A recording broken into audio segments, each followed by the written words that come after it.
Giant molecular clouds in our galaxy collide with other clouds of gas and they start condensing.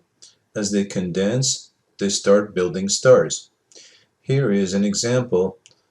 Here we're building many stars at one time. We're building protostars, and this is all going to become an open cluster of stars with perhaps thousands of stars being built at the same time with this giant cloud of gas.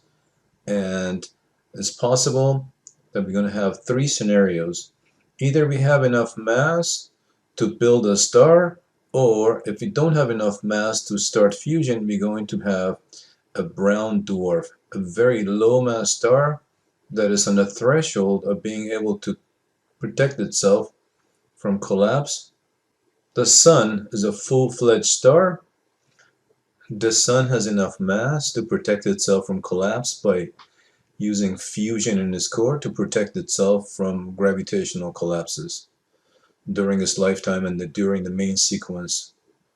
Once the hydrogen in its core is depleted, it starts becoming a red giant star, losing a lot of mass, and as it loses mass, it builds a planetary nebula surrounding itself, and then it will crash and collapse to form a white dwarf star about the size of the Earth, and electron pressure stops the white dwarf from collapsing.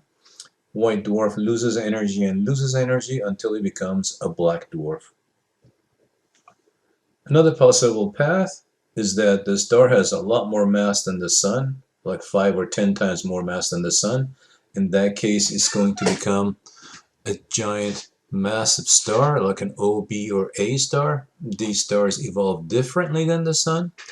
They become red supergiants, much bigger than red giants, perhaps as big as the orbit of Jupiter, about 400 million miles in radius. And then eventually they'll collapse, and as the core collapses, the upper layers crash down and ricochet off the core. Supernova type 2 forms. That's a core collapse supernova, and it could have a gigantic cloud of gas emanating from the event. And this is the Crab Nebula, one of the examples of a supernova remnant. After the supernova, the core of the star will still keep collapsing. It could become a neutron star if it has less than 3 times the mass of the sun, and the neutron star will form a pulsar if we happen to be in the right direction and see pulses coming from the north or south magnetic poles of the neutron star. If the star has more than 3 times the mass of the sun in the core will collapse to form a black hole. And if the black hole happens to be in a binary system, or if there's any nearby gases can collect in an accretion disk around it, and as the gases fall in, they're moving at close to the speed of light. The particles can collide and emit X-rays. Our last detail is about white dwarfs in a binary system with red giants or red supergiant stars. And this can happen. The gases from the red giant can escape and cover up the surface of the white dwarf. If fusion begins at the surface, we call this star a nova.